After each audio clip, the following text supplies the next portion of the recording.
people of India. धन्यवाद माननीय सदस्य। प्लीज माननीय सदस्य श्री नरेश महासके जी। है नहीं क्या? नहीं है। माननीय सदस्य श्री राजेश वर्मा जी। वो सामने। धन्यवाद सभापति महोदया।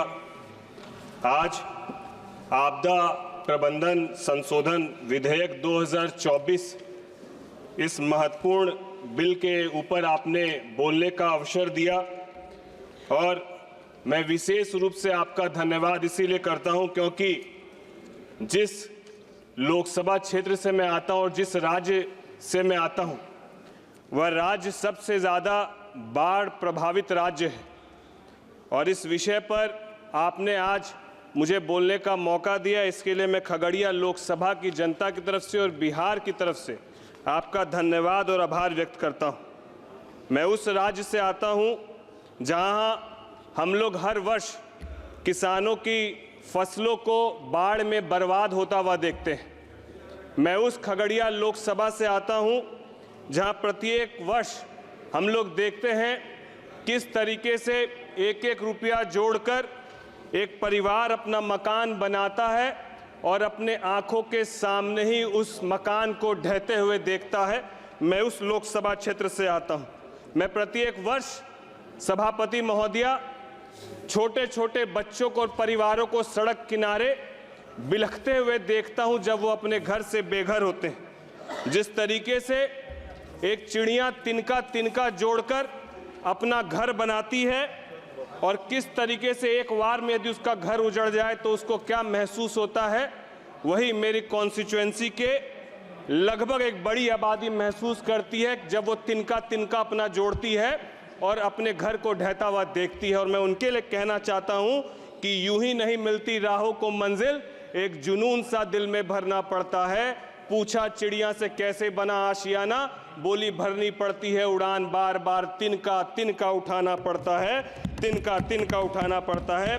सभापति महोदया, राज्य सरकार लगभग 1000 करोड़ रुपया प्रति वर्ष बाढ़ में सहायता के लिए पूरे बिहार में खर्च करती है, लेकिन वो सहायता मात्र है। सभापति महोदया, अस्थायी समाधान के ऊपर मैं आपके माध्यम से ध्यान केंद्रित करना चाहता हूं। मुझे पूरा विश्वास है कि इस बिल के माध्यम से हम अस्थायी समाधान के ऊपर काम कर पाएंगे और इस बिल के लिए मैं विशेष रूप से हमारे गृह मंत्री आदरणीय अमित शाह जी और बिहार के हमारे गृह राज्य मंत्री आदरणीय नित्यानंद राय जी का हृदय से आभार और धन्यवाद व्यक्त करता हूं। साथ ही साथ मैं आभार व्यक्त करता हूं एनडीआरएफ और एसडीआरएफ के सभी कर्मचारी और पदाधिकारियों का भी, जिनके माध्यम से एनडीआरएफ की स्थापना के बाद से अब तक लगभग 1,55,000 परिवारों को उन्होंने बचाने का काम किया है और लगभग 8 लाख फंसे हुए लोगों को सुरक्षित बाहर निकालने का काम किया है। बिहार की इस पीड़ा के संबंध में मैं आपके माध्यम से सरकार का ध्यान कुछ विषयों पर मैं चाहूँगा कि मेरे तरफ से एक सुझाव है जिस पर सरकार का ध्यान जाए कि बाढ़ प्रबंधन के लिए दीर्घकालिक योजनाएं, नदियों में प्रबंधन और जल निकासी प्रणाली को बेहतर बनाने की ज़रूरत है। स्थानीय समुदायों को आपदा से निपटने के लिए प्रशिक्षित किए जाने की ज़रूरत है।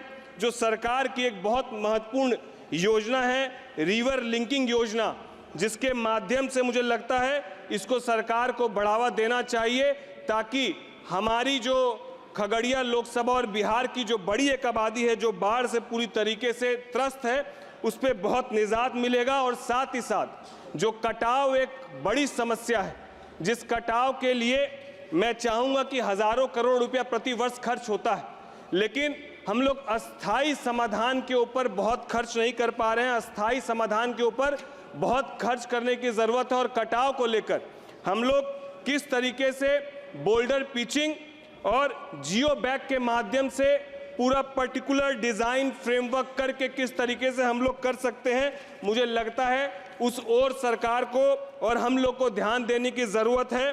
क्योंकि जिस तरीके से जहां एक तरफ ये आपदा है, वहीं इस आपदा में कुछ पदाधिकारी ऐसे भी होते हैं जो अवसर ढूंढने का काम करते हैं। मैं सरकार से गुजारिश करूंगा कि इस ओर भी सरकार अपना ध्यान आकर्षित करें कि जितने ऐसे पदाधिकारी जो आपदा के समय अवसर ढूंढने का काम करते हैं उस पर भी सरकार सख्त से सख्त कार्रवाई और रुख अपनाने का काम करे। मेरी लोकसभा क्षेत्र के 6 विधानसभा जो बाढ़ प्रभावित विधानसभा है, जिसमें खगड़िया, परबत्ता, अलौली, बेलदौर और सिमरी बख्तियारपुर जो पूरी तरीके से बाढ़ प्रभावित हो चुका है, मैं आपको कहना चाहूंगा कि मेरे खगड़िया लोकसभा के गोगरी नारायणपुर तटबंधन जो लगभग 51 किलोमीटर का है, जो वर्षों से स्थानीय लोगों के द्वारा इसका चौड़ीकरण और सुदृढ़ीकरण की मांग किया जा रहा है, वो होना अति आवश्यक है ताकि बाढ़ के दिनों में उक्त तटबंधन पर बाढ़ का पानी दबाव से हर वर्ष जगह जगह पर जर्जर होते जा रहा है। इससे लाखों लोगों को फायदा होगा। साथ ही साथ लोकसभा क्षेत्र के नया गांव के वीरपुर टोला में मुरादाबाद, विष्णुपुर, माधवपुर होते हुए आश्रम टोला गोगरी तक रिंग बांध के निर्माण के विषय पर भी सरकार का मैं ध्यान केंद्रित करना चाहूंगा। मैं सिमरी बख्तियारपुर के पूर्वी कोसी तथा पश्चिमी कोसी तटबंधन जिसकी दूरी लगभग 40 से 125 किलोमीटर, इस परियोजना जो लंबे समय से लंबित है, इस ओर भी सरकार का मैं ध्यान आकृष्ट करना चाहता हूं। मैं चाहता हूं कि सरकार जिस तरीके से कार्य कर रही है इसको देखते हुए ही हम जैसे पहली बार जीत के आने वाले सांसदों का न केवल मनोबल बढ़ा है बल्कि हमारी लोकसभा की जनता की उम्मीदें भी सरकार की तरफ बढ़ी है। इसीलिए मैं चाहूंगा कि सरकार का ध्यान, वैसे जो बिहार यदि आज पिछड़ेपन से जूझ रहा है तो उसके पीछे का एक बड़ा कारण ये आपदा है, ये बाढ़ है। इसको बाहर निकालने की जरूरत है ताकि बिहार विकसित हो सके। आज इस बिल के माध्यम से मैं डिजास्टर मैनेजमेंट रिफॉर्म्स लाने का प्रयास किया गया है और इसके प्रावधानों की बात करें तो आपदा प्रबंधन ढांचे को अधिक प्रभावी और उत्तरदायी बनाने के लिए 2005 के अधिनियम में सुधार लाने का प्रयास है। मैं सरकार का, माननीय मंत्री जी का और आपका कोटि कोटि धन्यवाद और आभार व्यक्त करता हूं। धन्यवाद। धन्यवाद माननीय सदस्य श्री सप्तागिरी।